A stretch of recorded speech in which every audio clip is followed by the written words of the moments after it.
అత్తయ్య, ఇదంతా నేను కావాలని చేయలేదు. పిల్లో కిందే నేను ఫైల్ పెట్టాను. కానీ ఆ ఫైల్ ఎక్కడికి పోయిందో అర్థం కావట్లేదు. అప్పుడు వెంటనే అసలు అంత ముఖ్యమైన టెండర్ ఫైల్‌ని ఎవరైనా పిల్లో కింద పెట్టుకొని పడుకుంటారా? అంతలో మిత్రకు గుర్తుకు వస్తుంది.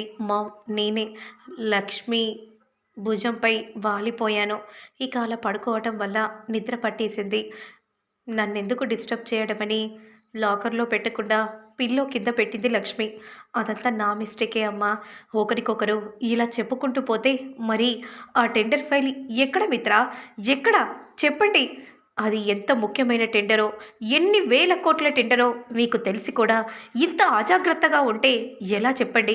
ఇప్పుడు టెండర్ మనం కోట్ చేయకపోతే నలుగురికి మనం మొహం ఎలా చూపించుకోగలం? అసలు ఇంత నెగ్లెక్ట్‌గా ఉంటే ఎలా? మిమ్మల్ని నమ్మి టెండర్‌ని నేను ఓకే చేయటం నాది బుద్ధి తక్కువ. ఇదంతా కూడా ఈ లక్ష్మి వల్లే. అత్తయ్య, నేను కావాలని చెయ్యలేదు అని అంటూ ప్రతిసారి ఇదే మాట, ఇదే పదం.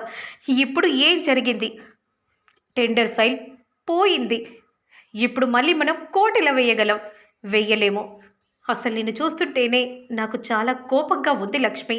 అయినా నువ్వు ఈ ఇంటికి వచ్చాక ఈ ఇంటి గురించి, క్షేమం గురించి ప్రతిసారి ఆలోచించే లక్ష్మిలా కనబడేదానివి. కానీ నేను ఇప్పుడు ఈ ఇంట్లోకి వచ్చాక నిన్ను చూస్తుంటేనే నాకు చిరాగ్గా వేస్తుంది. అసలు నువ్వు నా పక్కన నిల్చునే అర్హత కూడా కోల్పోయావని అనిపిస్తుంది. అరవింద, అలా ఎందుకు మాట్లాడుతున్నావు? మరి ఎలా మాట్లాడాలండి? ఇంత ముఖ్యమైన ఫైల్‌ని అలా పిల్లో కింద పెట్టుకొని పడుకుంటే ఎలా చెప్పండి? ఆ దొంగే, ఇంటి దొంగే ఎత్తుకుపోయుంటాడు. ఇంటి దొంగ ఎత్తుకుపోతే అంత నెగ్లిజెన్సీ ఎలా? అయితే అరవింద, సీసీటీవీ ఫుటేజ్ చూస్తే సరిపోతుంది కదా! అమ్మో! సీసీటీవీ ఫుటేజ్‌లో మనం దొరికిపోతాం కదా మనీషా అని దేవయాని అంటూ ఉంటుంది. ఆంటీ, ఇప్పుడు సీసీటీవీ ఫుటేజ్ ముఖ్యం కాదు. ఈవిడ కలలు కన్నది కదా! ఆడపిల్ల పుట్టింది అని. ఆ కలల ప్రపంచంలోనే బ్రతికి ఆ ఫైల్ ఎక్కడ పెట్టిందో మర్చిపోయి ఉంటుంది అని మనిష అనగానే, కలలు కనటం అది మాత్రమే తెలుసు. కానీ వేరే ఇంకేది ఆలోచించవా లక్ష్మి?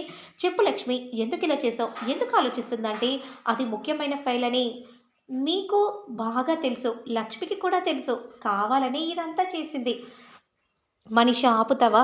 లక్ష్మి ఎలాంటిదో నాకు బాగా తెలుసు. ఏంటండి, మీరు ప్రతిసారి లక్ష్మిని వెనక్కి వేసుకొని రావటం వల్లే ఇప్పుడు ఇలాంటి పరిస్థితి ఎదురైంది. అవును, మరి అంతే కదా ఆంటీ. ఇదంతా కూడా ఈ లక్ష్మి వల్లే ఆంటీ అని కోపంగా అంటూ ఉంటే, లక్ష్మి, నిన్ను చూడాలంటేనే నాకు చిరాగ్గా ఉంది. నువ్వు ముందు ఇక్కడ నుండి వెళ్ళిపో. అది కాదత్తయ్య, వెళ్ళిపో. నాకు చిరాకు తెప్పించకో. నేను కావాలని తప్పు చేయలేదు అని అంటూ ఉంటే, చెప్తున్నాను కదా ఇక్కడ నుండి వెళ్ళిపోమని అని అనగానే లక్ష్మి చాలా బాధపడిపోతూ రూమ్లోకి వెళ్ళిపోతుంది. ఇక అందరూ కూడా వెళ్ళిపోండి, నాతో ఎవ్వరు ఏం మాట్లాడకండి, ఇక టెండర్ లేదు, ఏది లేదు అని అనగానే మిత్ర కూడా లక్ష్మి వెనకాలే వెళ్ళిపోతూ ఉంటాడు. ఇక అరవింద చాలా కోపంతో కూర్చుని ఉంటుంది. ఇలా జరుగుతుందని అనుకోలేదు. అవును మనీషా, ఎప్పుడు నువ్వు జాను ఇరికిస్తావో? ఇద్దరిని ఒకేసారి ఇంటి నుండి బయటికి పంపించే సమయం ఆసన్నమైందంటే మీరు కంగారు పడకండి అనే విధంగా అంటూ ఉంటుంది. ఇక అంతలోనే ఒక నిమిషం అంటే ఇప్పుడే వస్తాను అని అంటూ పక్కకు వెళ్ళి మనీషా ఫోన్ చేస్తుంది సరియు. ఇక ఆ టెండర్ ఫైల్ నీకు పంపించాను కదా! నువ్వు పంపించాక నేను డిట్టో ఫైల్‌ని నీకు మళ్ళీ రిపేర్ చేశాను. కంగారు పడకు మనీషా. అవునా? ఇక ఇక్కడ టెండర్ ఫైల్ పోయిందని అరవింద ఆంటీ లక్ష్మిని తిట్టేశారు పాపం. ఇక టెండర్ ఫైల్ లేక, ఏదీ లేక రూమ్‌లోకి వెళ్ళి ఉంది. గుడ్ మనీషా. నాకు ఇంకొక హెల్ప్ చేయాలి. ఏంటి సరియు? ఈరోజు వాళ్ళని ఈ టెండర్ ఫైల్ దగ్గరికి రానివ్వకు. ఎందుకంటే మనం దొంగతనం చేసిందని వాళ్ళకు తెలిసిపోతుంది. ఈ టెండర్ సరియు దగ్గరికి చేరిందంటే తనే ఇదంతా చేసిందని అనుకుంటారు. కాబట్టి వాళ్ళని ఎట్టి పరిస్థితిలో నువ్వు రానివ్వకు. సరే సరియు, నేను చూసుకుంటాను అనే విధంగా అంటూ కాల్ని కట్ చేస్తుంది. ఇక మరోవైపు మాత్రం లక్ష్మి చాలా బాధపడిపోతూ ఉంటుంది. అక్క బాధపడకక్క, అత్తయ్య అలా మాట్లాడినందుకు నాకు కూడా చాలా బాధగా ఉంది. అసలు ఆ విధంగా ఎలా జరిగిపోయిందో ఏంటో, ఆ దొంగే తీసుకెళ్ళినట్టున్నారు అని అంటూ ఉండగా అంతలో, అవునన్నయ్య, మనం నిన్న మనము కార్టూన్స్ చూసాం కదా! మళ్ళీ అవే కార్టూన్స్ ఓపెన్ చేయాలంటే ఎలా? హిస్టరీయే కదా అన్నయ్య? అవును. అవును లక్కీ. హిస్టరీ ఓపెన్ చేస్తే అందులో నువ్వేం చూసావో ఉంటుంది. సరే అన్నయ్య అని అంటూ వెంటనే ఫోన్ చూస్తూ ఉండగా వచ్చేసింది అన్నయ్య అని అంటూ ఇక అక్కి అలా చూస్తూ ఉండగా అప్పుడే ఇక అక్కి అన్న మాటలు గుర్తుకు వచ్చి అవును ఈ ఫోన్లోనే కదా క్యాలిక్యులేట్ చేసాము అని అంటూ హిస్టరీ ఓపెన్ చేస్తే ఇందులో ఉంటుంది కదా అని అంటూ చూడగానే "హ్మ్, ఉంది సక్సెస్ అని అంటూ లక్కీకి ముద్దు పెట్టి ఇక వెంటనే అక్కడి నుండి వెళ్తూ ఉంటారు. అత్తయ్య మనం కోడ్ వేస్తున్న టెండర్ కోడ్ ఉంది. ఎక్కడికి పోలేదు. ఏమండి మనం చేసిన ఈ ఫోన్‌లోనే కదండీ! మనం ఈ ఫైల్‌లోనే కదా మనం ప్రిపేర్ చేసింది. అలాగే ఈ స్టోరీలో చూస్తే ఇదిగో చూడండి మనం చేసినవన్నీ ఇందులోనే ఉన్నాయి.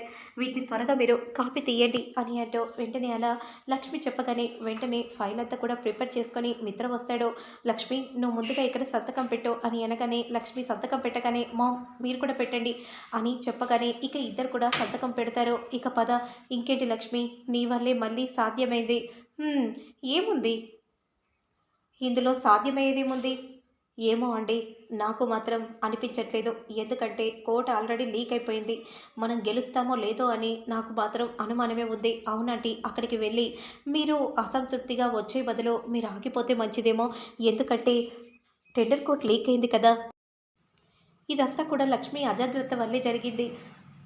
అక్కడికి వెళ్ళాక మీలాగే వేరే వాళ్ళు కోర్ట్ వేస్తే అప్పుడు ఓడిపోతారు. లేదు. నేను చూసుకుంటాను మనీషా. ఏం చూసుకుంటావు? ఇప్పటికిప్పుడు మళ్ళీ కొత్తగా కోట్‌ని అక్కడ నువ్వు చెప్పలేవు కదా! అందుకే ఆగిపోతే మంచిదని నా ఉద్దేశం. పర్లేదు.